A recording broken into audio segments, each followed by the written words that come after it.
Tell them, Uncle Best Production. Shaka Judah,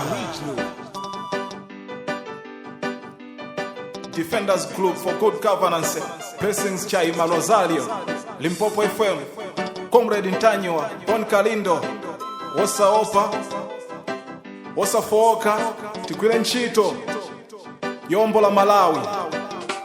Life is at misery, Pali Benso akunjoya.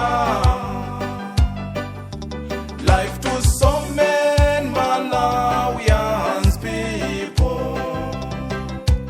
Life is at misery. Life is at misery. Pali Benso akunjoya. Life to some men, Malawians people. Life is at misery. Musakazino ngati wina akuganiza kuti atakulamula dziko liponamiza anthu kapena kuopseza anthu, uwu ndi uchitsiru weniweni. People of Malawi have realized that it is their responsibility to speak out and hold their government accountable. Malawians have to embrace the concept of active citizenship because this is their country, and believe it or not, there will be never another Malawi.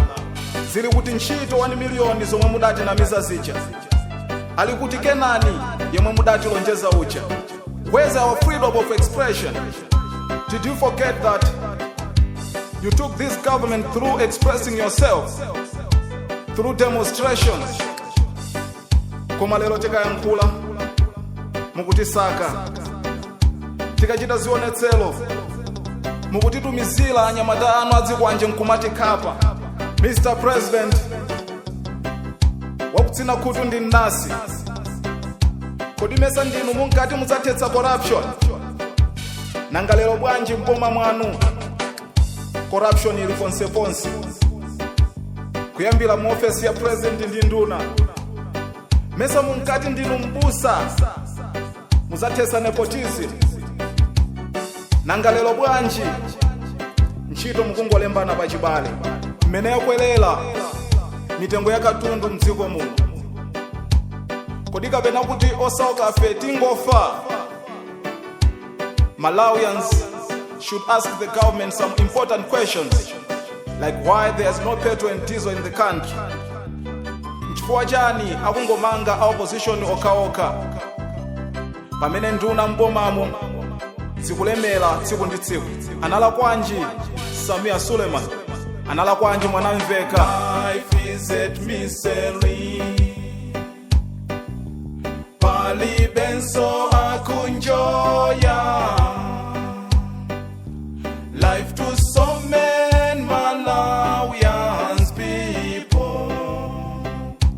Life is at misery. Life is at misery. Pali Benso akunjoya. Life to some men, Malawians people. Life is at misery. Amalawi ali ndi mafunso ochuluka, Mr. President. Nchifukwa chani mboma lanu ma vice president akungofa mosadziwika bwino, momwe adavutikira Saulos Klaus Chilima, Sidiki Mia, kukuthandizani mpaka nakuti mupeze mpando wa president, koma onsewa imfa zawo zosadziwika bwino. Ndizabwereza mawu a Saulos Klaus Chilima kuti ngati ndikufa ndizafera mbendera yake imeneyo. Mr. President, mwawakwana Malawi, mukumva bwanji akamakuozani nzikubu mukudusa nchikhamu cha galimoto zanu? Mulibe manyazi